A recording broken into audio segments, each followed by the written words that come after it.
Assalamualaikum warahmatullahi wabarakatuh. Kali ini penulis ingin membahas soal rembes. Rembesnya eh, saluran saluran air radiator di PCX 160. Ternyata kasusnya kalau dibagi ada 3. Kebanyakan mengalami kasus rembes pada bagian apa itu ya, bagian sambungannya ke sambungan antar selang atau sambungan dari bagian pompanya ke selangnya.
Jadi di pembatasnya itu ada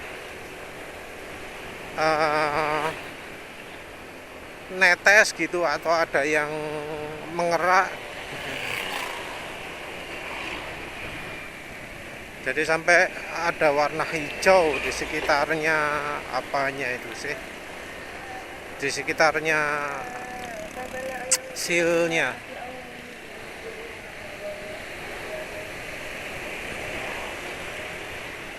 Sepertinya bagian itu bagian yang paling bertekanan ya, sehingga bisa sampai menimbulkan bocor kayak gitu. Kasus yang bocor ini sebenarnya bukan hal yang baru ya, di PCX 150 pun sama. Penulis juga pernah dengar kasus di Vario 150.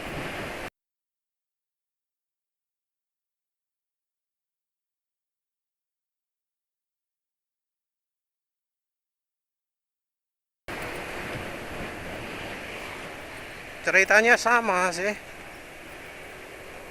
Jadi cepat habis air radiatornya, terus ada yang tiba-tiba hilang habis, terus ada ya juga yang rembes gitu.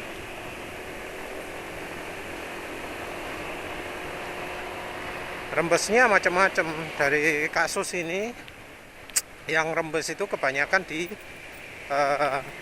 salurannya, jadi keluar. Ada satu kasus yang rembesnya ke dalam. Nah, rembes ke dalam ini katanya sampai bikin overheat juga atau gimana gitu.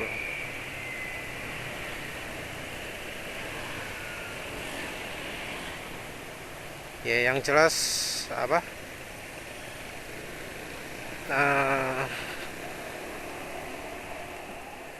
Harusnya nggak terjadi kan seperti itu. Ada yang solusinya sederhana, minta bautnya dikeraskan, jadi baut dikeraskan gitu bisa nggak bocor lagi.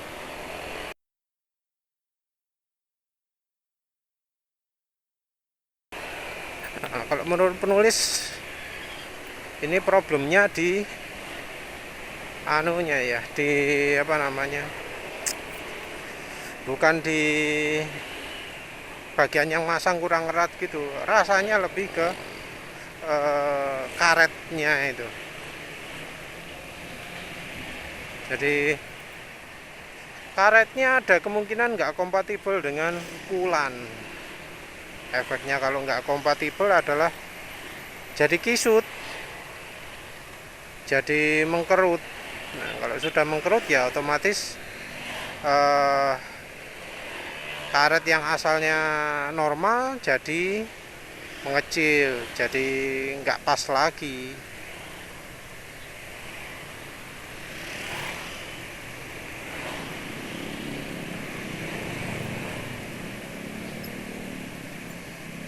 Nah, ini yang jadi masalah.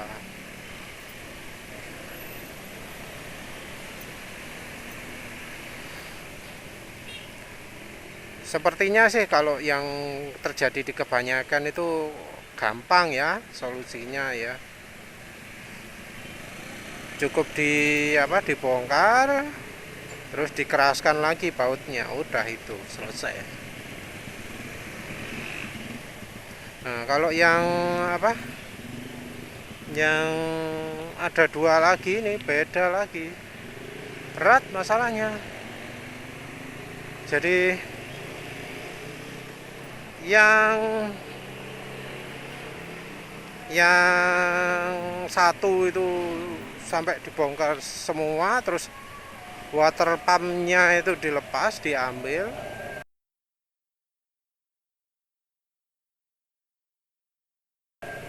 Jadi water pumpnya pompa air radiatornya itu diganti. Entah masalahnya apa, entah apa bocor juga, entah apa. Yang satu lagi adalah terjadi karena bagian sekernya itu nggak rata, ada permukaan yang kurang rata sehingga dari radiator itu bocor ke dari cairan radiator itu bocor waktu di mesin masuk ke ruang bakar.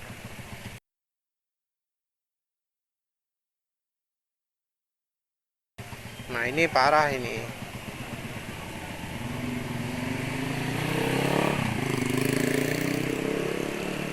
Loh, ini palsu ini ya.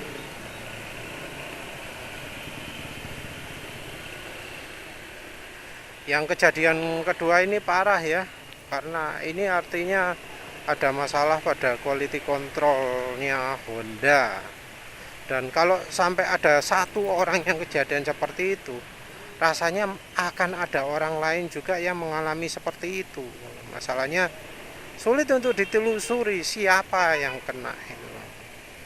Selama Honda sendiri nggak ada niatan untuk menelusuri masalah ini, pasti ada konsumen lain yang mengalami hal yang sama.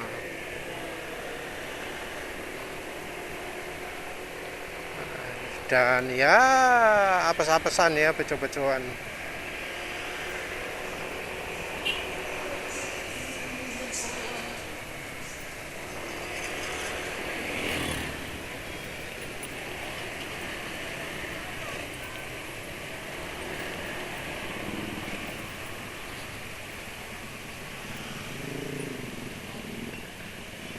Jadi sebenarnya sih masalahnya sepele ya. Katanya Honda juga sepele, kalau nggak sampai netes gitu, cuma merembes gitu aman katanya, nggak apa-apa dibiarkan. Artinya yang pihak bengkelnya males memperbaiki, dianggap itu bukan masalah, dianggap itu apa ya, lumrah terjadi, nggak bisa ngeklaim garansi atau apa. Bahkan kalau sampai ngomong gitu, ngeklaim minta servis gratis pun mustahil. Kalau ingin dibenahi harus bayar.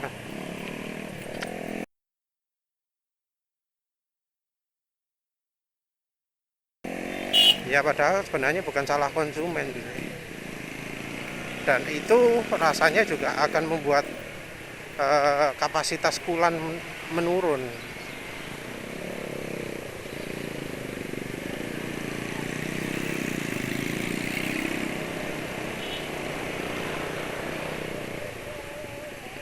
Memang sih yang mengalami seperti itu mungkin nggak banyak, tapi ya cukup banyak ya. Ada berapa contoh itu? 8 contoh kalau nggak salah ya, nulis lupa. Itu menurut penulis termasuk banyak ya. Soalnya yang begitu itu kan pasti yang cuma yang anu tok, sharing tok ya.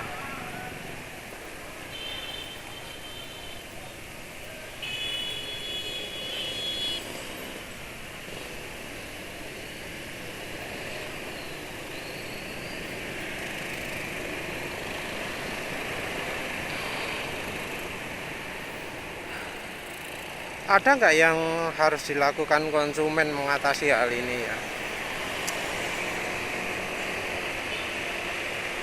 Kalau menurut penulis ya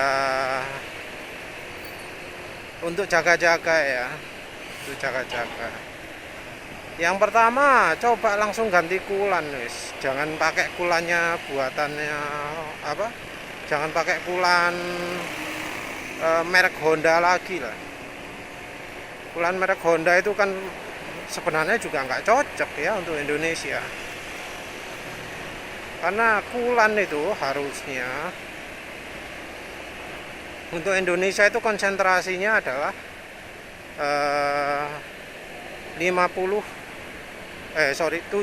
dan 30. 70% air. Airnya lebih banyak. Bahkan ada yang menyarankan 90% air. Nah, sementara itu yang penulis tahu kulannya Honda itu kan 50% airnya.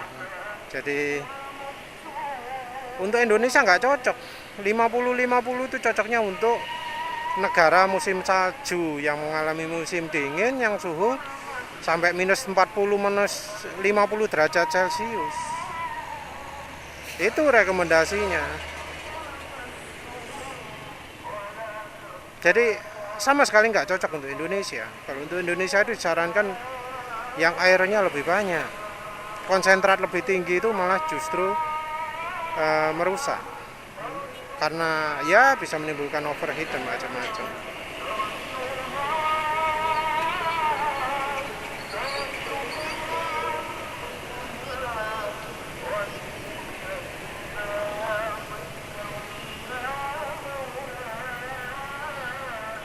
Nah, yang kedua tujuannya adalah untuk mengatasi ya kemungkinan kulannya ini nggak kompatibel dengan sealnya, karetnya. Apalagi kan ini sudah penyakit lama gitu loh. Banyak kasus kulan bocor di PCX juga, di Vario juga. Jadi ada kecurigaan kulannya Honda ini memang merusak seal ya, nggak cocok sama seal. Perhatikan bahwa motor-motor yang mengalami umurnya masih pendek-pendek loh ya, di bawah 1000 km. Yang bongkar pompa juga masih di bawah 1000 km. Yang 250 malah lebih cepat, tapi itu kan beda lagi karena silindernya itu nggak rata permukaannya sehingga bocor dari kulan.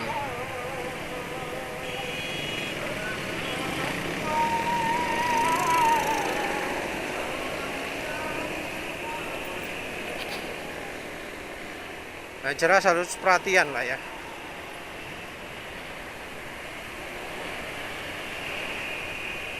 Karena sudah penyakit ya harus waspada juga. Walau motornya merasa nggak apa-apa, kita juga harus perhatian. 200 km itu belum waktunya servis loh ya. Jadi ya harus kita sendiri yang tahu. Ada dua hal yang perlu dimonitor. Yang satu dari ketinggian kulannya. Kulan itu letaknya sama kayak di NMAX ini. Di deck sebelah kanan bawahnya ada tempat ngintipnya gitu. harusnya ya, kalau dari pabriknya itu F di full. Kalau sampai kurang dari full, itu harus curiga. Kalau misalnya apa, tahu tinggal separuh, coba cari ada nggak kebocoran. Jangan sampai itu dibiarkan.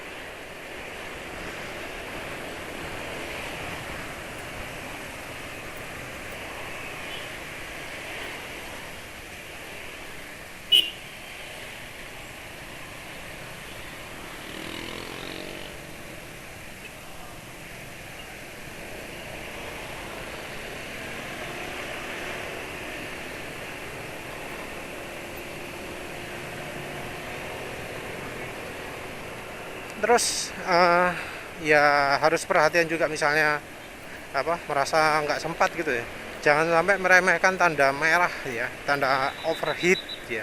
Overheat itu tulisannya OVERHEAT. Heat itu artinya panas, overheat itu artinya terlalu panas, melebihi batas.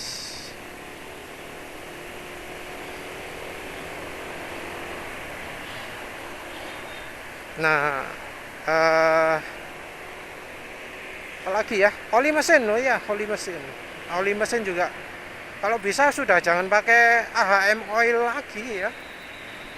Kalau penulis kalau penulis sendiri ya, punya motor PCX 160, nggak akan penulis pakai oli 10W30. Itu rekomendasi untuk negara Jepang, bukan untuk negara kita. Yang cocok untuk Jepang bukan berarti cocok untuk kita. Jepang itu seringnya ada iklim dinginnya, dingin banget sampai ya. Sementara Indonesia itu lebih banyak panasnya. Penulis kalau punya PCX 160, penulis berani pakai oli yang lebih kental. Pakai misalnya kekentalan 50 belakangnya, berani penulis. Lawang mobil aja penulis gitu kan kok. Apalagi motor. Suzuki Next 2 pun pernah penulis pakai yang belakangnya 50. Honda Beat ya pernah pakai 50. Cuma sekarang pakai SAE 40 ya, single grade. Nah, single grade ini keunggulannya ya itu kental, kalau dipakai pelan, nggak terlalu encer kalau dipakai kencang. Encernya SAE 40, meseran B40 itu rasanya bisa aja setara dengan 15W50 saat dipakai kencang. Ya, penulis terus terang merekomendasikan meseran B40 oli Pertamina ya. Meseran B40 untuk Honda PCX 160. Menurut penulis termasuk encer dan nggak encer-encer banget, nggak terlalu kental juga. Kalau misalnya apa, pemirsa ini anti dengan oli kental, ya wis meseran B40 itu yang bisa jadi solusi. Untuk performa nggak masalah loh, awal-awal mesin berat itu. Yang penting itu mesin panas gimana. Kecuali kalau mesin panas masih tetap berat, nah itu harus cari oli yang lebih encer. Kalau misalnya dalam kondisi mesin panas enteng, top speed juga nggak turun, ya nggak masalah pakai oli yang kental. Oli kental itu dibutuhkan karena film strength-nya lebih kuat. Film strength itu hubungannya dengan perlindungan. Jadi logam dengan logam tidak mudah saling menempel. Mengapa penulis nyarankan oli itu? Karena oli itu ada hubungannya dengan kompatibilitas seal. Oli meseran. Jadi penulis pilih meseran ada dua hal ya. Yang pertama karena ya kekentalannya memenuhi. Yang kedua adalah oli meseran ini adalah grup 1. Oli grup 1 ini adalah oli yang paling bersahabat dengan seal. Jadi kan penyebab seal rembes bocor itu adalah karetnya ya. Nah, bagian antara karet di pompa ini bisa aja jadi masalah gitu loh kalau sampai terjadi karetnya ini mengkisut karena oli juga. Kisutnya bisa jadi karena kulan, bisa jadi karena oli. Nah, kisut karena oli itu karena oli sintetis ya, yang full sintetis terutama. Itu sifatnya adalah membuat seal jadi mengkerut. Ini sudah sudah sifat bawaan ya, nggak bisa dirubah. Kecuali kalau dari pabrikannya mencampurkannya dengan oli grup 1 ya. Tapi ya biasanya kalau oli full sintetik ya full sintetik, sudah nggak ditambah lagi dengan oli grup 1.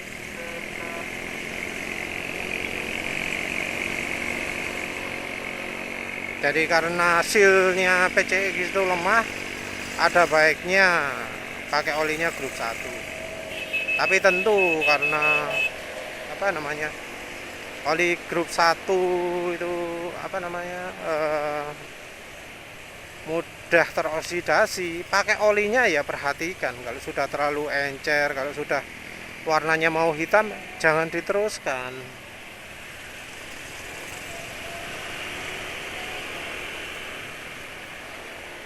Tapi uniknya ya, walau pengetahuan umum itu bilang oli mineral itu lebih mudah teroksidasi, lebih mudah rusak. Dalam kenyataan justru oli-oli sintetik itu yang lebih mudah rusak. Penyebabnya beda lagi sih. Penyebabnya adalah karena oli sintetik itu kebanyakan pakai aditif viscosity index improver. Nah, memakai aditif ini efeknya adalah olinya itu jadi cepat rusak. Jadi oli AHM oil itu jadi cepat rusak. Buktinya lihat aja yang video servis pertama itu, olinya kan hitam-hitam semua itu.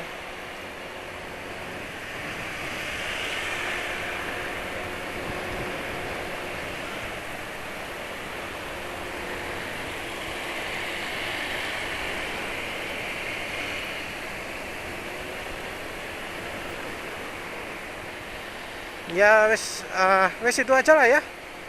Wes yang penting kalau punya PCX 160 hati-hati aja lah ya, perhatikan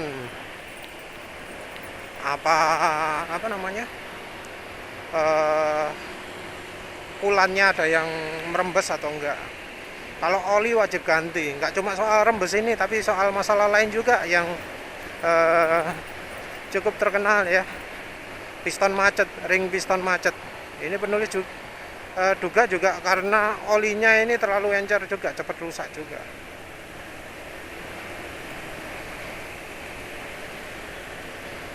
Jadi sebaiknya ya sebaiknya ganti oli. Jadi motor pertama itu langsung ganti oli yang lebih bagus. Kalau misalnya ingin cari yang murah, yang bagus ya Mesran B40. Kalau misalnya kayak penulis berani coba-coba, silakan coba pakai minyak goreng.